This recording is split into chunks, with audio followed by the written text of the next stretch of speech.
जय हिंद मित्रांनो, एक्झाम जागेवर तुम्हा सर्वांचं पुन्हा एकदा स्वागत आहे. आजच्या सत्राचा पहिला प्रश्न पहा. पहिल्या रायसिना मध्य पूर्व परिषदेचं आयोजन कोठे करण्यात आले? तर पहिल्या रायसिना मध्य पूर्व परिषदेचं आयोजन संयुक्त अरब अमिरात या देशामध्ये करण्यात आलं. संयुक्त अरब अमिरातची राजधानी अबुधाबी येथे 28 आणि 29 जानेवारी दरम्यान ही परिषद पार पडलेली आहे. बरं, या परिषदेचे प्रमुख पाहुणे कोण होते? तर भारताचे परराष्ट्र मंत्री डॉक्टर एस जयशंकर हे या परिषदेचे प्रमुख पाहुणे होते. आणि या परिषदेचं आयोजन UAEच्या परराष्ट्र व्यवहार मंत्रालय आणि भारतीय परराष्ट्र मंत्रालयाच्या भागीदारीत ऑब्झर्व्हर रिसर्च फाउंडेशन ऑफ इंडियाद्वारे करण्यात आलं होतं. महत्त्वाचा प्रश्न आहे, लक्षात ठेवा. पहिल्या रायसिना मध्य पूर्व परिषदेचं आयोजन संयुक्त अरब अमिरात या देशामध्ये करण्यात आलं होतं. नेक्स्ट क्वेश्चन पहा. बिर्ला इन्स्टिट्यूट ऑफ मॅनेजमेंट टेक्नॉलॉजीने लॉन्च केलेल्या डिजिटल चलनाला काय नाव देण्यात आले? तर या बिमटेकने एक डिजिटल चलन लॉन्च केलं असून त्या डिजिटल चलनाला बीम कॉइन असं नाव देण्यात आलं. काय नाव देण्यात आलं? तर बीम कॉइन असं या डिजिटल चलनाला नाव देण्यात आलं. व याचा उपयोग विद्यार्थ्यांसाठी डिजिटल टोकन म्हणून करण्यात येणार आहे. म्हणजे विद्यार्थी या बीम कॉइनचा उपयोग करून या संस्थेमध्ये सेवा खरेदी करू शकणार आहेत. बरं, तुम्हाला हे लक्षात आहे का? कोणती कंपनी ही CBDC किंवा ई-रुपी सुरू करणारी भारतातील पहिली फिनटेक कंपनी ठरली आहे? तर मोबिक्विक ही फिनटेक कंपनी ई-रुपी सुरू करणारी भारतातील पहिली फिनटेक कंपनी ठरली आहे. आता हा प्रश्न पहा. महाराष्ट्र सरकारद्वारे आयोजित 3ऱ्या विश्व मराठी संमेलनाचं आयोजन कोठे करण्यात आले? तर हे जे 3रे विश्व मराठी संमेलन आहे याचं आयोजन आपल्या पुण्यामध्ये करण्यात आलं आहे.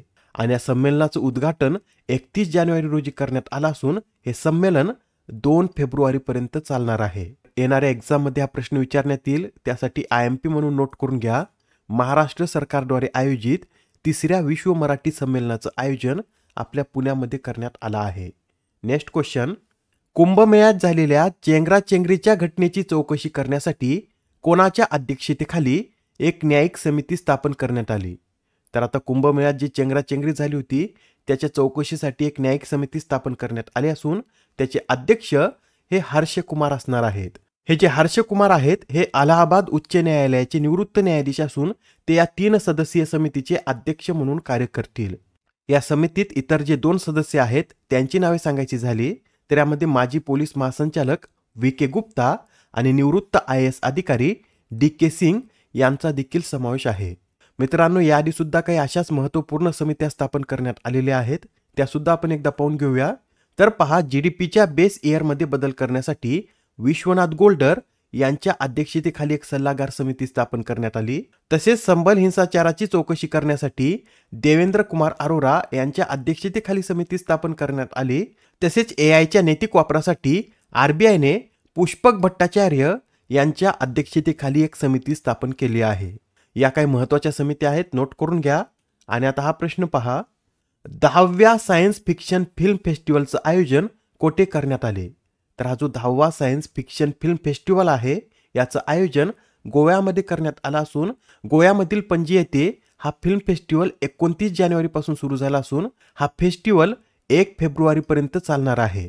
बरं, या फेस्टिवलचं उद्घाटन कोणी केलं?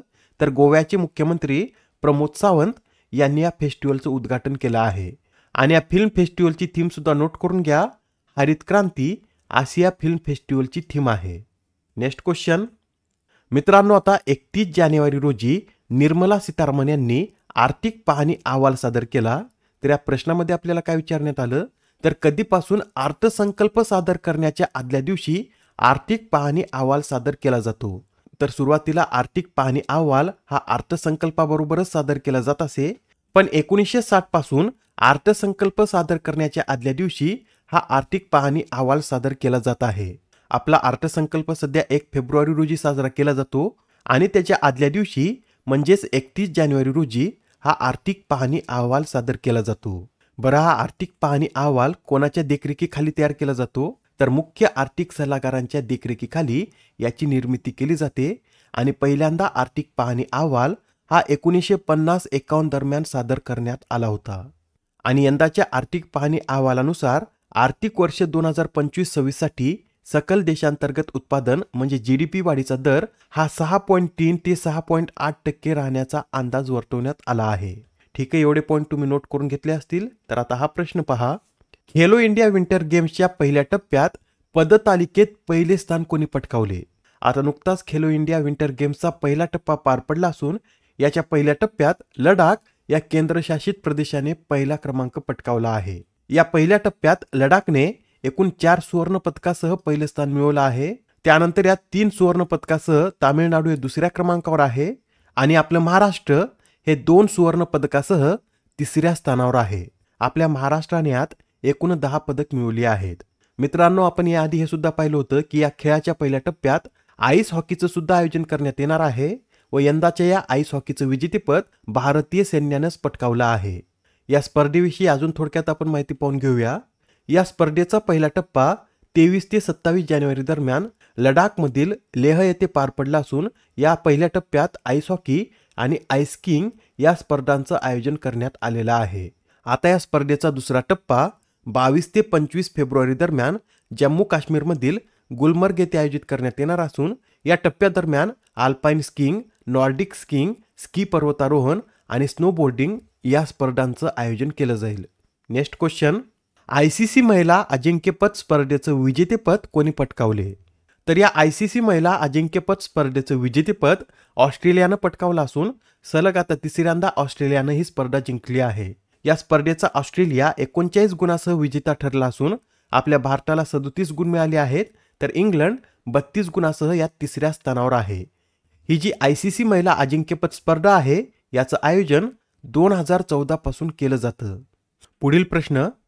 2025 मधील 23व्या राष्ट्रीय पॅरा ॲथलेटिक्स अजिंक्यपद स्पर्धेचं आयोजन कोठे करण्यात येत आहे? तर ही जी 23वी राष्ट्रीय पॅरा ॲथलेटिक्स अजिंक्यपद स्पर्धा आहे याचं आयोजन तामिळनाडूमध्ये करण्यात येत असून तामिळनाडूमध्ये ही स्पर्धा 17 ते 20 फेब्रुवारी दरम्यान पार पडेल. या स्पर्धेसाठी नुकताच आता एक शुभंकर लॉन्च करण्यात आला असून हा शुभंकर हत्ती या प्राण्यावर आधारित आहे. आजच्या सत्रामधील शेवटचा प्रश्न पहा. दरवर्षी भारतीय तटरक्षक दिन कधी साजरा केला जातो? तर हा जो भारतीय तटरक्षक दिन आहे हा दरवर्षी 1 फेब्रुवारी रोजी साजरा केला जातो. या भारतीय तटरक्षक दिनाची स्थापना 1 फेब्रुवारी 1977 रोजी करण्यात आली होती व यंदा आता याचा 49वा स्थापना दिवस आहे. बरं, सध्या भारतीय तटरक्षक दलाचे महासंचालक कोण आहेत? तर परमेश शिवमणी हे सध्या भारतीय तटरक्षक दलाचे महासंचालक आहेत. या आधीच्या सत्रामध्ये तुमच्यासाठीचा हा प्रश्न होता. कोणतं राज्य हे ग्रामीण क्रिकेट लीग सुरू करणारे पहिलं राज्य ठरलं आहे? या प्रश्नाचं योग्य उत्तर आहे पर्याय क्रमांक 1 म्हणजेच बिहार हे राज्य ग्रामीण क्रिकेट लीग सुरू करणारं भारतातील पहिलं राज्य ठरलं आहे. आजच्या सत्रामधील तुमच्यासाठीचा प्रश्न पहा. कोणते राज्य हे भाषेनीसोबत सामंजस्य करार करणारे ईशान्येकडील पहिलं राज्य ठरलं आहे? आता या प्रश्नाचं उत्तर कमेंटमध्ये देण्याचा प्रयत्न करा. उत्तर चुकलं तरी काय हरकत नाही, कारण ज्यावेळेस तुम्हाला या प्रश्नाचं योग्य उत्तर माहीत होतं त्यावेळेस हा प्रश्न तुमच्या दीर्घ काळापर्यंत लक्षात राहतो. तर आता पुढच्या सत्रामध्ये पुन्हा भेटूया. धन्यवाद.